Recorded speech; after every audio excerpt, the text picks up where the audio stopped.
You're listening to the I'm Busy Being Awesome podcast with Paula Engebretson, episode number 216. Hey there, welcome back to the podcast. How are you?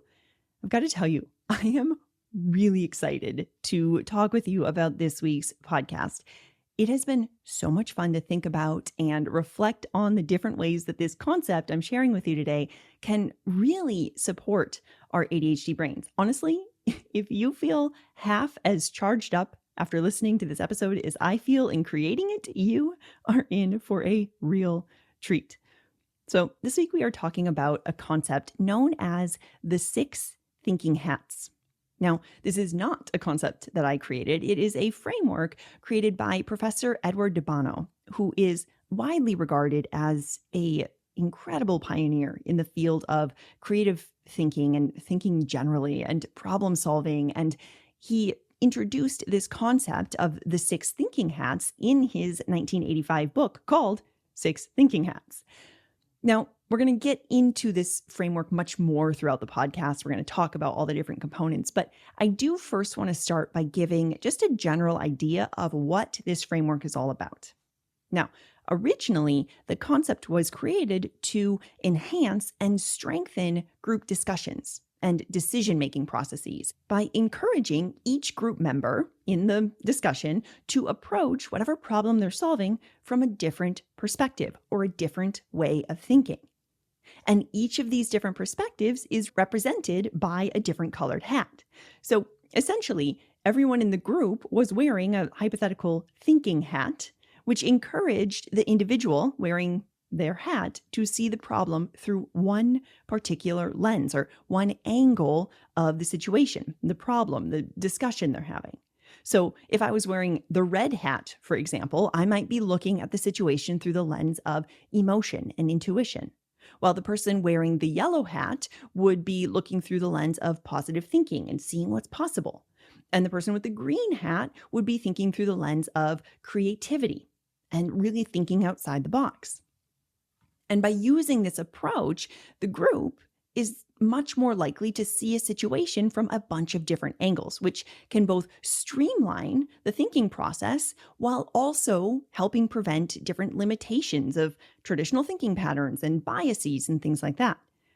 Instead of focusing on just one perspective, this 6 thinking hats method really allows the group to approach the problem or approach the situation from so many different angles, which again encourages so much less bias as well as a lot more innovation. Now, what on earth does this have to do with ADHD? So here's the deal. When I first heard about this framework, I got so excited about it because of its possibilities for those of us with ADHD and ADHD tendencies. Now, as we often talk about on the podcast, one of the areas in which many of us struggle is our cognitive flexibility, meaning our brains are not super flexible and they kind of love to get stuck in the black and white. For example, we decide on a particular way of doing something, or we assess a certain interaction in a particular way, and that's it. There's no room for discussion. Our boss made a passing comment about XYZ, so we're convinced we're losing our job. Or we map out a plan to work toward a goal, and if we don't stick to that plan perfectly, we've fallen off the wagon and we've failed, right? Very all or nothing thinking. And more specifically, what I really love about the 6 thinking hats perspective is that it helps those of us with ADHD and ADHD tendencies problem solve more easily by thinking in the gray, by helping us see that there could be other options outside I stuck with the goal or I failed. I'm getting fired or I'm not, right? So often we think to ourselves, well, here's the problem. I can either do this or that. Right? We just have a hard time seeing that there are a multitude of other options available in addition to option A or B. There are so many alternatives to choosing solution 1 or 2, right? There's an infinite number of approaches after 1 and 2. There's 2 through infinity. And we sometimes have a hard time seeing those different options. And the 6 Thinking Hats framework really helps us start recognizing some of those different options available to us. But also, at the same time, it provides us with some constraints. Meaning, yes, it does help us consider all of the different perspectives that we might find when we're thinking about solving this problem or making a decision, but also there is a systematic approach that guides us through the different perspectives. In other words, it provides us with guidelines without being too rigid. And for many of our ADHD brains, that is the sweet spot. We want to have some level of structure, some level of scaffolding that kind of guides us through a process of making decisions or solving problems, but we don't want to feel so completely boxed in that we have no wiggle room. With this approach, there's room for exploration and creativity within the framework itself. And while this approach was originally created for groups and teams of people, I actually find it to be really helpful moving through the process myself on my own.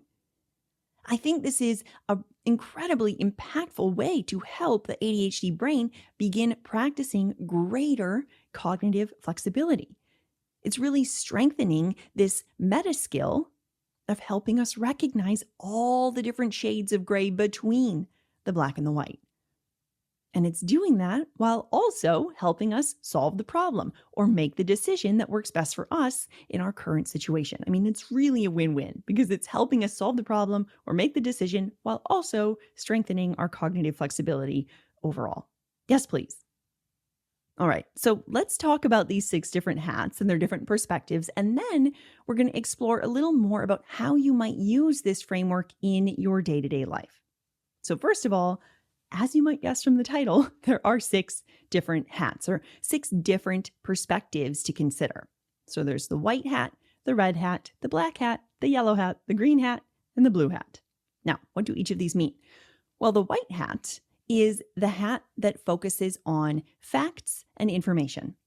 So when we're looking through this lens or when we're wearing this white thinking hat, we're focused on the facts and the figures and all of the objective data. So we're not even necessarily trying to solve the problem here or make the decision. We're just putting all of the facts out there, right there in front of us.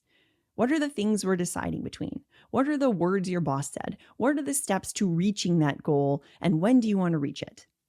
Essentially, we're gathering and analyzing any of that relevant information from a factual, logical standpoint, right? We're trying to do it without involving all of our emotions. It's just the facts when we're wearing the white hat. Then we move to the red hat, which does focus on emotion and intuition. Now, it's no secret that emotions and intuition can play a really important role in solving problems and making decisions, and they offer this valuable fresh perspective from the logical analysis alone. So when we put on our red hat, we're bringing in the perspective of emotion and intuition, right? We're introducing that to the mix. And then after the red hat, we move on to the black hat, which is all about critical thinking and caution. So when we're wearing the black hat, this is when we're thinking carefully about the situation or the problem we're solving or the decision we're making. And we're identifying potential risks or challenges or drawbacks of the particular idea or the decision we're going to make. For those of us who navigate impulsivity quite a bit, this black hat is critical because it really helps us pause and check in with ourselves before acting entirely on emotion.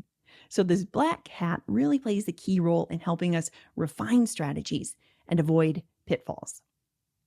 Then we put on the yellow hat, and the yellow hat looks at the opposite side. The yellow hat focuses on the benefits and the positives and the potential found within the situation or the decision. So when we wear the yellow hat in this process, we're really challenging our brain to highlight potential advantages and positive outcomes of whatever situation we might be considering. And this perspective can be incredibly helpful for those of us who tend to always assume the worst will happen, or we find ourselves spinning in anxiety and what ifs. In these situations, the yellow hat really helps us to see the other side. It helps gently consider, what if it does work out? Look how powerfully impactful this decision could be, or this opportunity could be. Then we get to the green hat. So after the yellow hat, we move to the green hat, and this offers the creative perspective. So this is when we really start thinking outside of the box. Maybe we forget there's a box there at all, and we really allow ourselves to explore fresh ideas and alternative perspectives. This is when we're asking ourselves, what have we approached in this area, and how could we maybe approach it in an entirely new way that's never been done before? What hasn't worked, and how can we flip it upside down? What can we learn from that and do it differently? What if the slate was wiped clean and we started fresh? How would we approach it then? So the green hat really offers this fun opportunity for creativity and innovative thinking. And then finally, we get to the blue hat. And we really want to make sure that we leave time for the blue hat because it's the hat that is kind of like the conductor of the orchestra. It essentially coordinates all of the different perspectives, and it ensures that everybody's ideas are heard.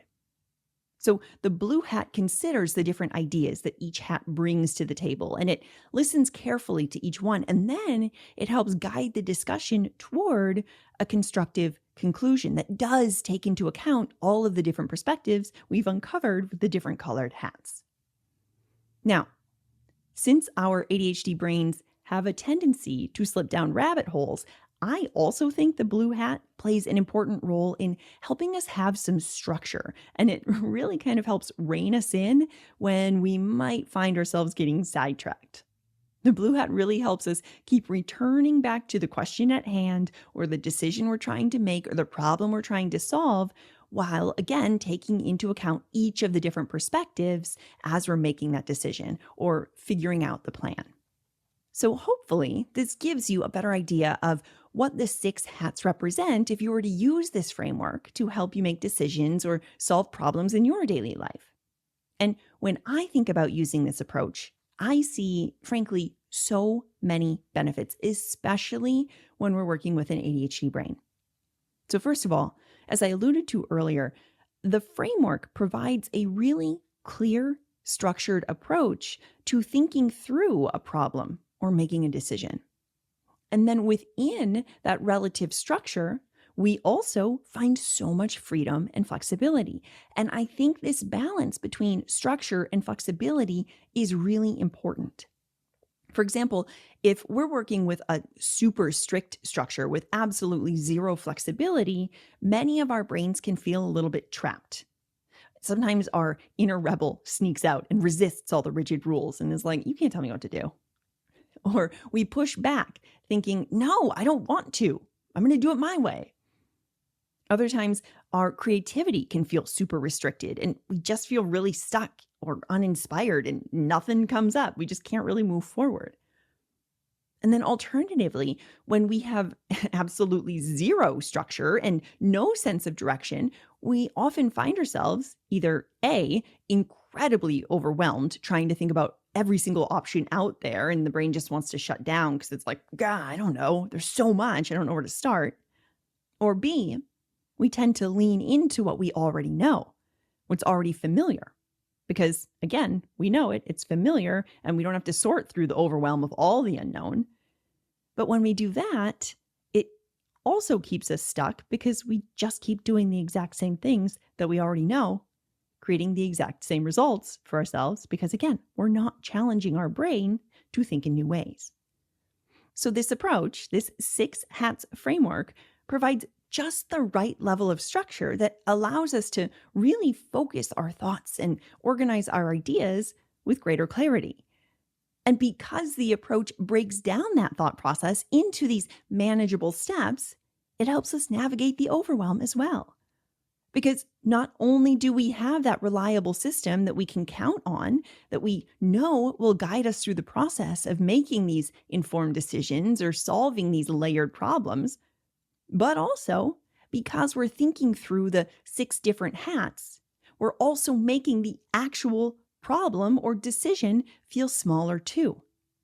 We're zooming in on each different perspective, each of those 6 perspectives, which makes it feel more manageable for our brain. And then finally, I love this approach because it really helps ensure that we incorporate a more balanced perspective. It encourages us to consider many different perspectives, which helps us minimize our risk of impulsively jumping on one decision or another. Instead, it encourages us to pause and consider the different options and check in with ourselves and our values and our priorities, and then make an informed decision based on that data we gather. Now, to implement this framework for yourself, I have 4 different tips for you to keep in mind. First of all, I encourage you to really embrace flexibility. Now, again, this does not always come naturally to our black and white thinking brains, and that's not a problem. But before you sit down to go through this exercise, I encourage you to intentionally remind yourself that you're here to practice your flexible thinking. Now, the thinking itself, that process, may not always follow a clear linear path either, and that's okay, meaning you might not follow the hats in the order that I shared. That's okay too. Maybe you start with the white hat, and then you go to the green hat, and then you go to the red hat, and then the yellow one. It doesn't matter. Okay, this isn't a problem. You may find that you bounce back and forth between the hats. Great. Allow yourself to move back and forth as needed. Allow your brain to really think through all of these different perspectives to get everything out.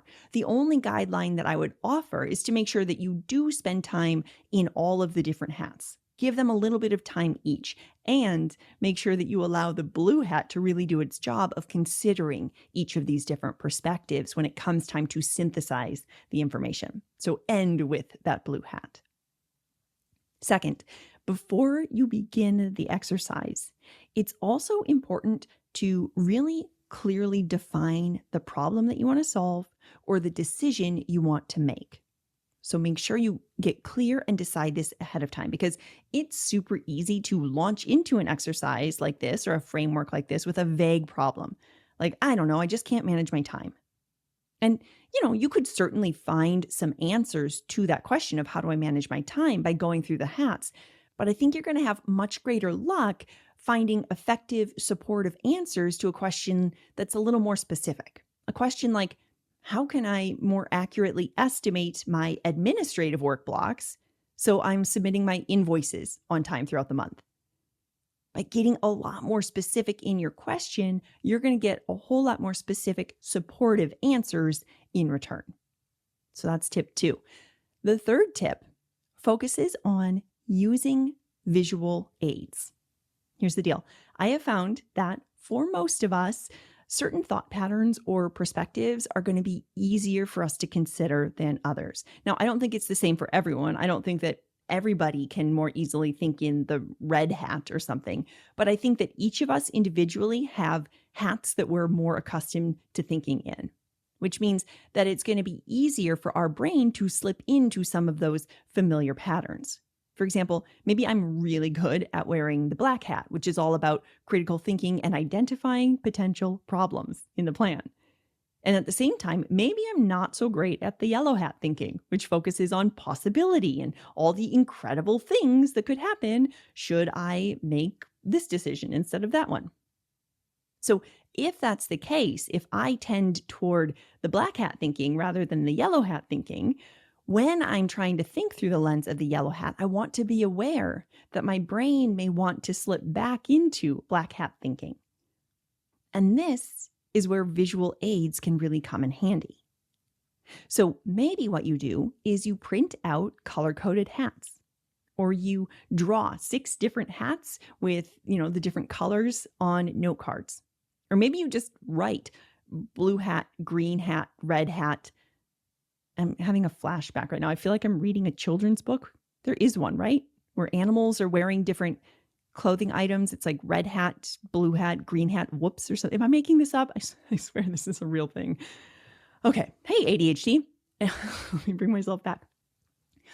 By having the individual hat colors written on note cards or sticky notes and putting them in front of you, whatever hat that you're thinking about, that is going to offer a powerful visual reminder to help you stay within that line of thinking.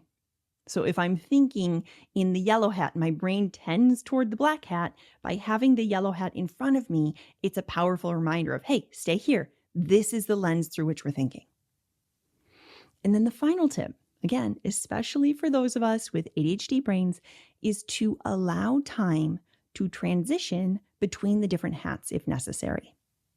It can be pretty challenging for us to shift from one perspective to the next. Again, this is our cognitive flexibility. So this exercise may feel taxing on the brain, especially if you're looking at a decision or solving a problem that feels especially important or feels kind of heavy to you. Maybe you're considering a system that you've been doing the same way for as long as you can remember. You've never done it a different way. So putting on the green hat and thinking outside of the box might feel like some serious heavy lifting because you've done it one way your entire life. Now you're considering something different and your brain's like, wait, what? There's literally no other way to do this. There can't possibly be. The green hat, it might feel like heavy lifting, okay? None of this is a problem. We just want to be aware that making time for transition is important because making that shift can be hard. So if we notice that we're facing a lot of mental fatigue as we're going through the exercise, allow yourself to take some short breaks as you switch between the hats.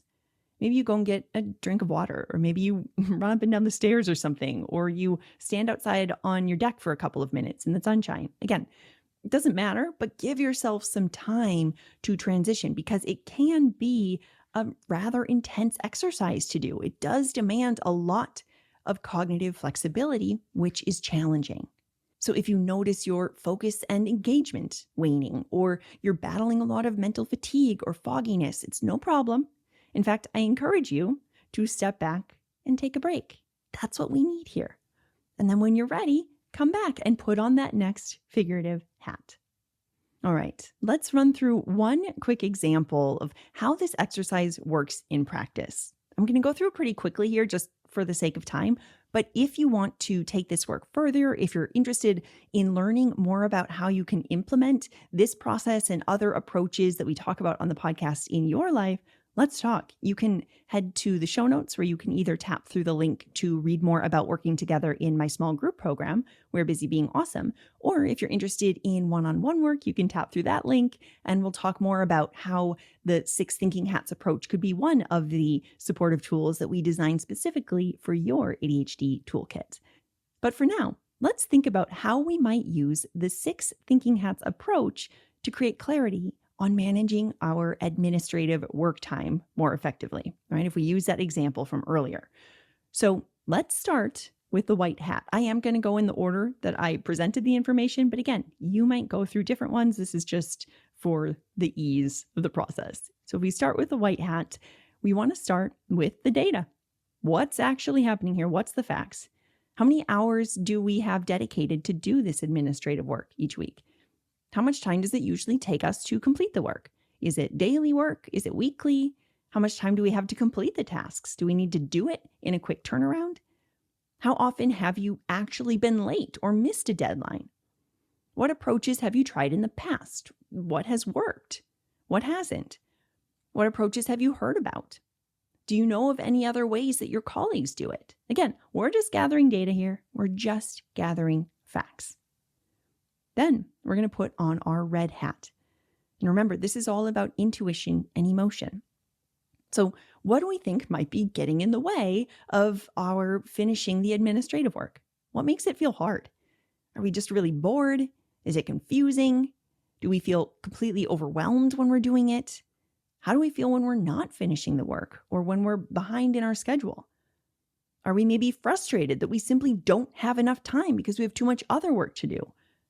Or are we overwhelmed by the sheer amount of administrative tasks that we don't know where to start because prioritization is hard? What are all the different emotions that arise when we're thinking about managing our time around these administrative tasks? And what does your gut tell you about what might be the biggest problem in the way? From there, we put on our black hat, and this is where we critically analyze what we're doing. We say that we set aside 2 hours each morning, but is that actually true? Or do other people tend to book meetings during that time so we don't actually have the 2 hours? Or do we find ourselves slipping into helper mode where we're trying to help everybody else and solve all of their problems, and then we never really have time to get our own work done? If you noticed a lot of confusion and overwhelm when you were wearing the red hat and we put on the black hat, maybe the black hat recognizes some procrastinating behavior, which would make sense, right? When we're in overwhelm and we don't know where to start, the brain often turns to something it knows how to do, which for many of us is procrastinating. We're clicking through tabs, we're organizing our desk, we're folding our laundry, we're tidying up the kitchen, what have you. From there, we put on our yellow hat. And in this situation, maybe we start thinking about all of the possibility that comes with honoring those hours that we want to set aside for our administrative work each week. And we think about what it would feel like to actually end our workday on time and not have to extend it later into the evening to make sure we get all the numbers entered or whatever. We think about how much less stress we would feel when we're not telling ourselves that we're so behind and we have so much to do. And we help get into the mindset of possibility in terms of making that change happen. And then after that, we put on the green hat, which is all about creativity. So maybe we think about what we've tried in the past, and rather than beating ourselves up for it not working, we look through the lens of curiosity and creativity. What did work in the past? What didn't work? How might we think about the situation a little bit differently? Can we combine some different things? Can we approach the entire process of administrative work differently? Is there a way we can make it fun? Is there a way we can make it easier? Can we collaborate? Can we bring in body doubling? I mean, our brains shine with this green hat. So give it the space to do so. Allow your creativity to come out to play. And then finally, we put on the blue hat. And this is where we combine all of the important data that we've gathered with all of the different hats so that we can make an informed decision about how to best move forward. And we make sure each of these different hats are heard. So maybe after looking at the information from the white hat, we realize, you know what? It's really only the weeks when we have meetings both in the morning and the afternoon that we fall behind on our deadlines. When we reserve a couple of hours in the morning or the afternoon to tend to those administrative tasks, usually we get everything in on time. That's good to know. It's only when we have meetings all day. And then when we combine that with the information we learned from the red hat and the black hat, we realize, most of the time it's this people pleasing and feelings of guilt that have us getting stuck because we agreed to book meetings or take on other projects during the time that we originally set aside for our administrative work. Again, good to know.